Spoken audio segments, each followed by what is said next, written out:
जिवंतपणे स्वर्ग बघायचा असेल तर तुम्हाला गिरनारला यावं लागेल। मंडळी नमस्कार, आता तुम्ही बघतायच मी कुठं आलोय, ते गिरनारच्या या सफरीवर तुम्हाला घेऊन जायचं आहे, स्वर्गात तुम्हाला घेऊन जायचं आहे। नजारे तुम्ही इथले फक्त बघत बसायचं आहे, पण आपल्या पुढे अतिशय मोठा टास्क आहे, तो म्हणजे आपल्या भागातल्या मानदेशातल्या दिगंची मधल्या 50 वर्षापेक्षा जास्त वय असलेल्या महिलांना आपल्याला गिरनार पर्वत चढायला घेऊन जायचं आहे। तुम्ही इथं आल्यावर तर बघतच असशीला कशा अपदा होत्या, पण तरी पण सगळ्यांची तिकीट काढली, सगळ्यांनी अशी जिद्द आम्हाला दाखवली की आम्ही चढणार गिरनार पर्वत।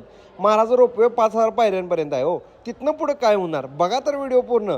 रोपवेमध्ये बसलो आम्ही सगळे, पहिल्यांदाच ढगात चाललोय का काय असं मला अनुभूती जरा आली।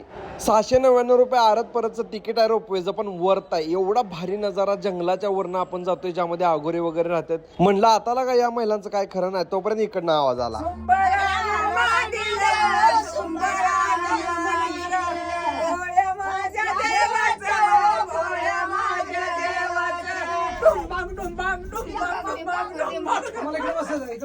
जाताना कानाचं पडदं खोलत होतं। ढगातनं चाललेली ही अनुभूती अतिशय जबरदस्त होती माझ्यासाठी आणि यांच्यासाठी सुद्धा। पहिल्यांदाच रोपवेमध्ये बसलेले हे लोक, अतिशय जबरदस्त एक्सपिरियन्स होता। रोपवेनं आम्ही 5000 पायऱ्यांपर्यंत तर पोचलो, पण इथनं तर खरा टास्क होता। ट्रेकिंगचं बूट हे ते घालून आलेले लोक विरुद्ध आपली गावाकडच्या ह्या 50 वर्षाच्या पुढच्या म्हाताऱ्या महिला। काय वाटते, गिरनार पर्वत चढू शकतील? बघा पुढच्या व्हिडिओमध्ये।